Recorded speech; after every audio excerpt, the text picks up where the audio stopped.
네, 안녕하십니까. 김우식의 썬데이 포스트 시간입니다. 시장 난이도가 굉장히 높아지고 있는 상황이라서 또 이번 한 주 같은 경우도 그렇게 쉽지는 않을 것 같습니다. 자, 지난주 증시를 잠깐 보시면은 이번 주와 연결되는 부분이 있는데, 지난주 마이크론 서프라이즈 실적을 발표했고, 미국 PC 물가 지수는 그래도 컨센 대비 부합하는 정도였죠. 이런 건 호재였지만은 오픈 AI가 상장을 연기한다는 얘기, 애플이 제품 가격을 올린다는 얘기는 AI 모멘텀을 깎아먹는 그런 역할을 했습니다. 국제유가 같은 경우도 70불을 이제 70불, 60불 왔다 갔다 하고 있는 수준까지 안정이 됐고, 그리고 10년 만기 국채금리 같은 경우도 일주일 동안 꾸준히 하향 안정을 하고 있는데, 다만 아쉬웠던 점은 지난 금요일 나왔던 소식, 이란이 또 선박을 공개했던 소식 때문에 주말 동안에 미국과 이란의 또 보복 공격이 서로 전해졌기 때문에 그 부분이 조금 불안한 부분이죠. 29일부터 협상이 다시 진행되는데 정상적으로 잘 될지 모르겠습니다. 자, 그런 속에서 반도체 관련주가 이제 여러 가지 모멘텀적인 측면에서 불안함을 보이면서 필라델피아 반도체 지수가 7.9% 빠졌고, 그렇게 되면 이제 우리 코스피가 동반 빠지죠. 어쨌든 7.1%까지 빠졌고, 대만 같은 경우도 4.1%까지 빠졌는데, 문제는 그 반도체의 폭격을 맞지 않았던 코스닥은 왜 빠졌는가. 자, 수급의 불안감으로 급락이 나왔던 거죠. 한 주간의 미증시를 보면 반도체와 AI 관련 주들이 굉장히 애를 먹었고, 반면에 다른 헬스케어라든지 다른 쪽은 이렇게 올라오는 모습입니다만은 국내에는 동반 하락해 버렸죠. 자, 금요일만 놓고 보면 주도 섹터 반도체가 일제히 조정이 나오고 급락했던 그런 쪽들, 하이퍼스케일러 중에서 일부, 그리고 헬스케어 같은 경우는 계속 움직이고 있고, 또 거기다가 고생했던 고생했던 소프트웨어 관련주들도 반등이 나오는 등 금요일 미증시는 반도체의 약세와 나머지 섹터의 강세, 특히 급락했던 종목들의 반등이 많이 나왔다는 점이 특징인 것 같습니다. 자, 마이크론 여전히 상승 트렌드가 이어지고 있고 금요일 6% 빠지긴 했지만은 엔비디아 같은 경우는 조금 힘을 잃은 느낌은 좀 있어요. 경쟁도 심하고 하니까. 애플이 목요일 급락 이후에 최근에 좋지는 않은데 금요일은 3% 정도 올라왔고, 마이크로소프트 같은 경우도 굉장히 많이 빠졌죠. 고생했던 애들이 금요일 올랐다고 했는데 올라왔고, 일라일리 같은 헬스케어 기업들은 미국은 잘 나갑니다. 우리나라가 문제지. 그 다음에 부도 기업이 아닐까 싶을 정도로 굉장히 오랜 기간 빠지고 있는 루시드가 오랜만에 15% 급등. 의미는 없습니다만 어쨌든 많이 빠진 기업들이 금요일 많이 올라왔다. 서비스나우 같은 경우도 사실 이 소프트웨어 관련 주들이 굉장히 어려웠죠. 10% 가까이 급등이 나왔고, 우주항공 관련주도 8, 9%씩 급등이 나오는 등 고생했던 기업들이 금요일 많이 올라갔던 겁니다. 자, 그런 점이 우리 월요일 시장에 영향을 좀 주지 않을까 생각되는데, 자, 국내는 반도체 주도 장세가 계속되고 있고 수급이 쏠리다 보니까 거래소 대형주 빼고 대형주 몇 개를 뺀 거래소 중소형주 코스닥 대부분이 상대적 약세를 보여주고 있다. 오늘 주제는 반도체와 코스닥 30주년이 되겠죠. 이게 계속 화두니까 일부 기업들 삼성전자, 그리고 SK하이닉스, 또 삼성전기, 또 연관된 그 삼성물산, SK 등등 이런 기업들, 그러니까 그 삼성전자와 삼성전자와 SK하이닉스와 연결된 기업들 정도만 강세를 보이지 나머지는 다 죽었지 않습니까? 자, 이 반도체가 계속 갈 것인가에 대한 고민은 이번 주에도 계속될 것 같습니다. 가야 될 이유들이죠. 실적 장세가 도래하고 있으니까 가장 실적이 센 반도체에 대한 관심. SK하이닉스 ADR 상장 7월 10일 앞두고 있습니다. 그리고 되는 쪽으로 몰고 가는 기관의 그 몰빵 투자. 그리고 중동 불안이 재발되고 있는데, 장이 불안하면 아무래도 실적이 안정적인 쪽으로 가니까 그런 부분들. 그리고 또 월요일 같은 경우는 3대 메가 투자안이 발표가 되죠. 지금 정부에서 발표한다고 하는데, 삼성과 SK가 천조 투자 이런 얘기가 나오고 있습니다. 내일 스케줄 이미 다 나온 것 같습니다. 관련해서 하루 종일 이 얘기가 많을 것 같습니다. 자, 그리고 반도체를 이번에는 팔아야 될 이유는 가장 큰 것 중에 하나는 물량을 계속 받고 있죠. 외국인의 리밸런싱 물량을 계속 받고 있는데 반기 말이기도 하고 월 말이기도 하고 분기 말이기도 하기 때문에 더 유독 많은 것 같습니다.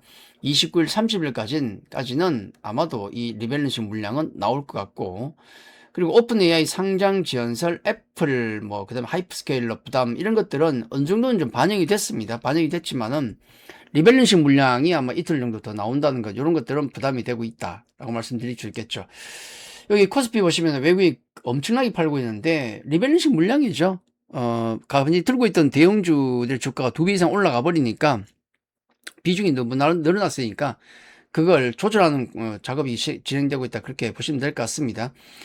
그걸 받아주는 또 국내 세력들의 수급도 중요한데 고객의 탁금이 136조에서 25일 기준으로 126조까지 10조 이상 떨어졌어요. 이건 주식을 많이 사다 보니까 이게 탄알이지 않습니까? 주식을 사기 위해서 증권사 계좌에 넣어놓은 돈이 고객의 탁금인데 10조 정도 줄었다는 게 좀 특징적이 되겠고, 신용이나 대출 같은 경우는 코스닥 쪽은 반대 매매에다가 또 강제로 파는 것도 있지만은 스스로 팔고 넘어가는 거 있습니다. 유가증권 코스피 시장은 신용거래가 늘어나는데 코스닥 쪽은 오히려 줄어들고 있는, 이제 보기 힘든 상황이 계속 나오고 있는 거죠.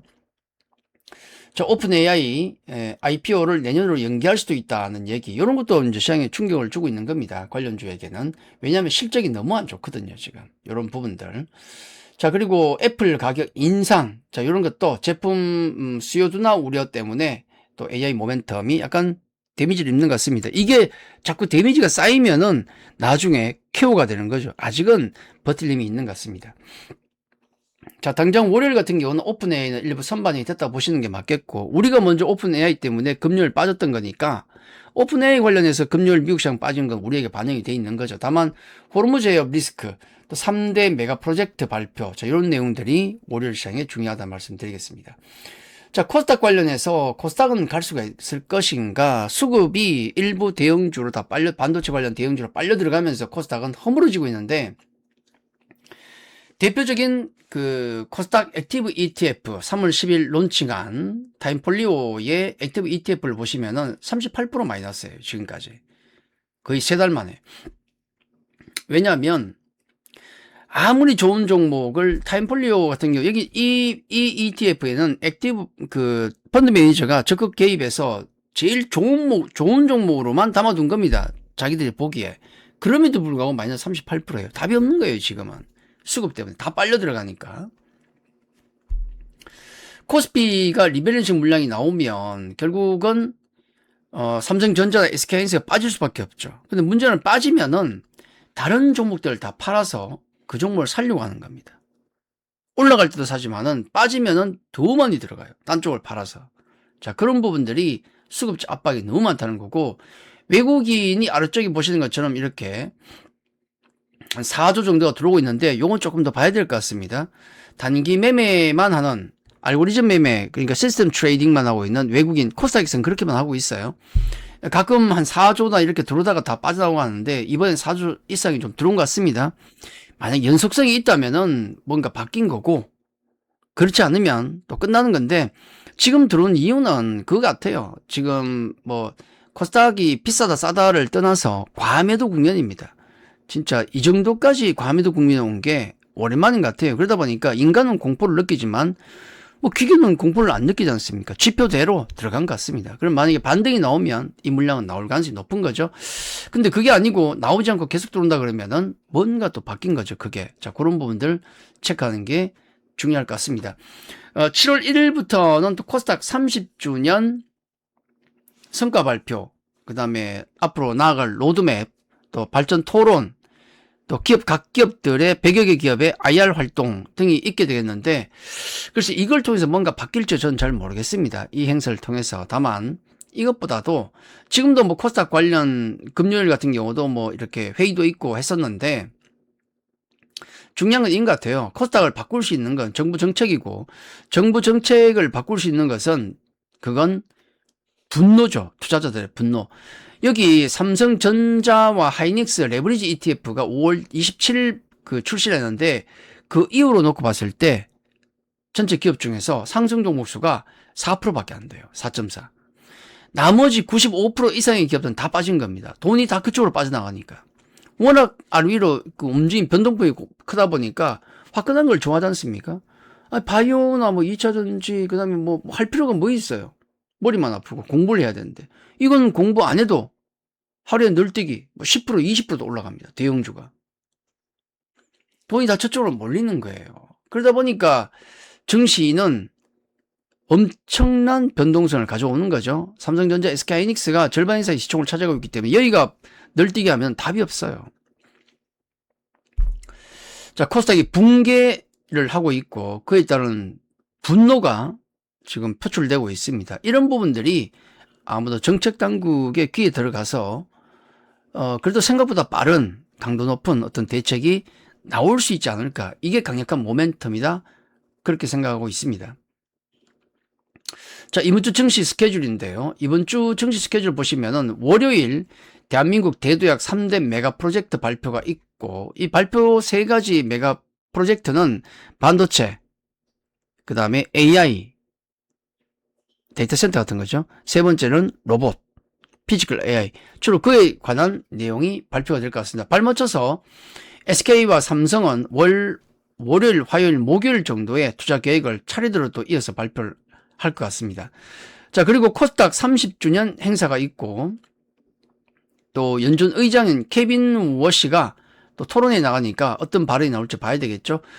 지표 중에서는 지금 고용보고서가 목요일 발표 있습니다. 보통 금요일 발표가 있는데 금요일은 미국 증시가 독립기념일로 휴장이에요. 그래서 금요일이 아니고 목요일 고용보고서 경제지표가 발표된다. 가장 중요하죠. 자, 요런 이벤트들이 있다는 점. 요걸 보면 야, 이번에도 반도체인가 이번 주도 아니면 코스닥인가 좀 헷갈리긴 합니다. 헷갈리긴 해요. 다음 주에 삼성전자 실적 발표가 있다는 것도 우리가 눈여겨 보셔야 될 것 같습니다. 결론적으로 그렇게 봅니다. 이번 주는 반도체와 코스닥, 지금은 뭐 반도체가 압승을 거두고 있죠. 근데 시장의 어떤 분노라든지 또 반도체가 또 많이 급등했다는 점, 이런 점까지 감안하면, 그리고 이번 주에 나오는 여러 가지 이벤트 일정들을 놓고 보면 아마도 반도체와 코스닥이 움직일 확률이 한 4대 6 정도가 되지 않을까 정도 보는데, 다만 이란 이슈가 더 불거져 나왔기 때문에 이란 이슈 같은 게 나오면 장이 불안해지죠. 그러면 아무래도 실적이 잘 나온 쪽이나 대형주 쪽에 수급이 더 몰립니다. 그래서 4대 6이 아니고 이란 이슈 때문에 한 4.5대 5.5 정도, 그 정도의 비율로 보고 있습니다. 자, 그런 상황 속에서 반도체 쪽에서는 아무래도 마이크론의 지난번 매출 총 이익률을 보면 거의 85%거든요. 그러면 이게 얼마나 더 올라갈 수 있을까요? 결국 실적을 높일 수 있는 것은 Q밖에 없죠. 양을 늘려야 되는 겁니다. 양을 늘려야 된다. 당장 월요일 발표하는 3대 메가 프로젝트 발표 같은 경우 이 1000조에 투자를 하겠다는 것도 결국 반도체가 주가 되지 않겠습니까? 팹을 증설하는 거고 거기에 장비들이 들어간 거기 때문에 아무래도 소부장 쪽으로 관심을 가지는 게 삼성전자나 SK하이닉스 좋지만은 소부장 쪽에 추가적인 관심을 가지는 것도 모멘텀상 괜찮지 않을까. 자, 그런 말씀을 드립니다. 자, 반도체와 코스닥 움직일 확률은 4대 6이다. 4.5대 한 5.5라고 말씀드렸는데, 만약에 코스닥이 움직이면 역시 알토젠이나 뭐 리가켄바이오, 올릭스 같은 이런 종목들은 이제 바이오주가 움직이려면 조건이 필요한데, 기본적으로 바이오주는 먹고 살 돈이 있어야 되고 불안하니까. 그리고 두 번째는 앞으로 벌어들일 수 있는 사업 파이프라인이 있어야 되겠죠.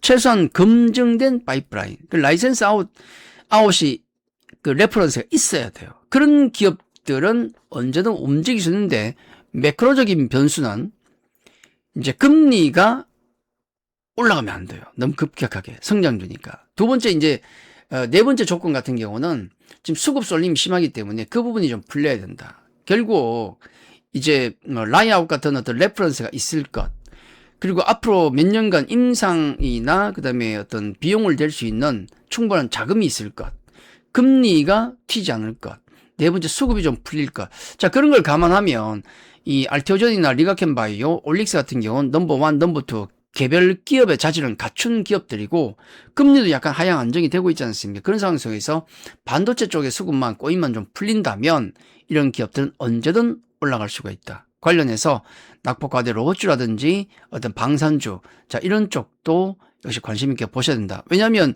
지난 금요일 미국 시장 같은 경우도 메모리 반도체에는 조정을 받았지만은 낙폭이 컸던 기업들의 순환매가 나왔거든요. 자, 그걸 감안하면 우리 쪽도 아마 반도체와 코스닥이 움직일 확률이 이번 주는 한 4.5 대 5.5 정도로 보면 맞지 않을까, 그렇게 말씀드리면서 오늘 시간은 마치도록 하겠습니다. 자, 오늘 여기까지입니다. 감사합니다.